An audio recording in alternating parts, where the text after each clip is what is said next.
Alors, quelles sont les différences commerciales entre la France et l'Allemagne? Bonjour à toutes et à tous, je suis Jérôme Leco, recruteur franco-allemand depuis plus de 20 ans. Alors aujourd'hui, donc, j'aimerais vous raconter une histoire qui m'est arrivée hier à Cologne en Allemagne en allant tout simplement acheter une bouteille de vin. C'est une histoire toute simple, je voulais acheter donc une bouteille de vin, je me rends dans un magasin spécialisé, je pousse la porte et là le propriétaire me regarde et me dit Nous sommes fermés, mais si c'est rapide, wenn es schnell geht, alors vous pouvez acheter une bouteille de vin. Donc sur le papier, ça paraît sympathique, il aurait pu me dire non. Il aurait pu me demander de revenir un autre jour, mais pourtant, je suis ressorti sans rien acheter. Et donc cette petite scène résume, elle illustre parfaitement l'une des plus grandes différences commerciales qu'on peut avoir entre la France et l'Allemagne. En réalité, je n'avais pas vu que le magasin, il fermait à 16 heures. Donc je suis entré quelques minutes après la fermeture. Et le commerçant, il était déjà en train de ranger sa boutique. Et lorsqu'il m'a autorisé à entrer, j'ai vraiment senti que j'étais toléré.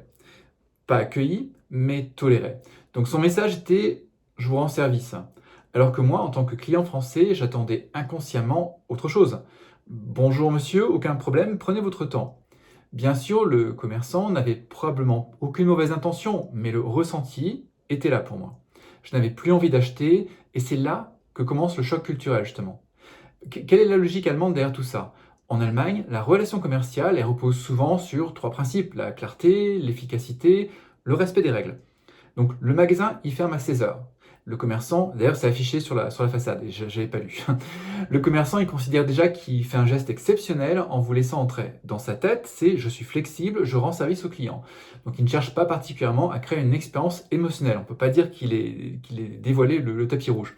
Son objectif, c'était de répondre à mon besoin rapidement, correctement, professionnellement. Et c'est souvent très apprécié par les clients allemands, cette démarche, parce que ça correspond à leurs attentes. Et quelle est la logique française? Quelle est peut-être un petit peu ma logique derrière tout ça? En France, nous avons souvent une autre vision du commerce. Nous attachons beaucoup d'importance à la relation, à l'accueil, à la convivialité, au sentiment d'être considéré. Et un commerçant français aurait peut-être dit: pas de problème monsieur, prenez votre temps. Même si intérieurement, il avait envie de fermer boutique et de rentrer chez lui. Alors pourquoi? Parce qu'en France, la qualité de la relation, elle fait partie du service. On n'achète pas seulement un produit, on achète aussi une expérience, une attention, un échange humain. Alors, c'est aussi un problème qu'on rencontre dans le B2B, dans la vente B2B. Et cette différence, elle ne concerne pas seulement les commerces, je la retrouve constamment dans le recrutement et les affaires franco-allemandes. Par exemple, une entreprise allemande, elle peut présenter une excellente offre qualitative avec un bon salaire, un bon produit, une bonne technologie, mais si elle communique uniquement avec des faits et des chiffres, certains clients français, ils peuvent rester froids ou ça peut ne pas les attirer.